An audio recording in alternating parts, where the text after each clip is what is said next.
Okay, we're here on number 12, the famous par 3 here at Kelly Greens. I just hit my golf ball into the hazard. I have a couple options available to me. I can re-tee the golf ball, which is known as stroke and distance, hitting 3, or I can use the drop area up front here, drop the golf ball from knee height, and I'll be hitting 3 from up there. That option is up to the players to what they want to do.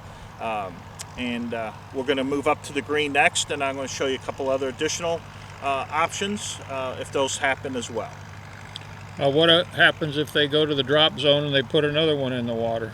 And then they could come back to the tee and re-hit back here again, or they would simply re-drop the golf ball again under that Rule 17, which is penalty area. Okay. We're back here on hole number 12. And this also applies to hole 5 as well. But from the tee, my golf ball actually hit on the green side of the red line, but it had a lot of spin and the ball spun back into the hazard. So all the players in the group agree that that happened. In fact, my ball mark is visible here. So I know it last crossed here.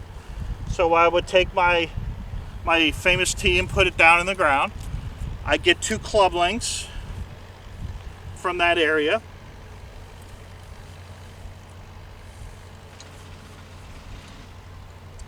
Again, we want to make sure it's no closer to the hole, and I drop the golf ball within that area from my knee height.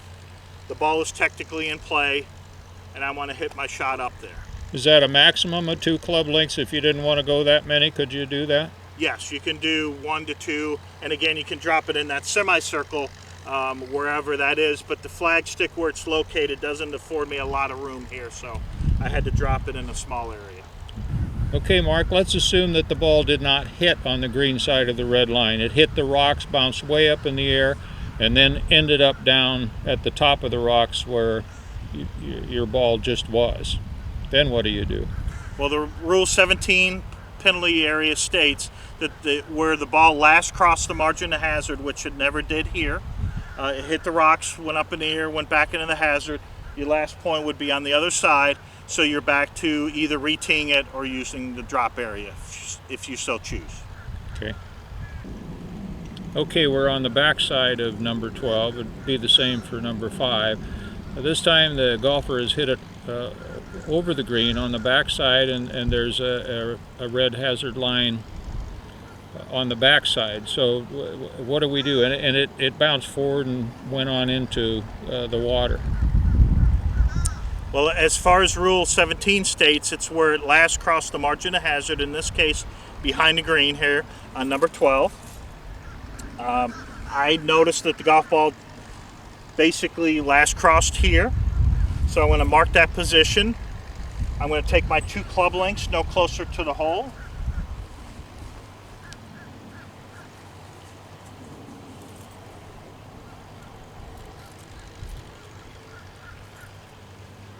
Then I'm going to drop the golf ball from knee height where it satisfies those 2 criteria and go ahead and hit the golf ball. Okay, and you could have gone ahead and placed it where your first tee was if you wanted, so I wonder why the rules are allowing you so much latitude to move up to 2 clubs, because you could, improve your lie by doing that.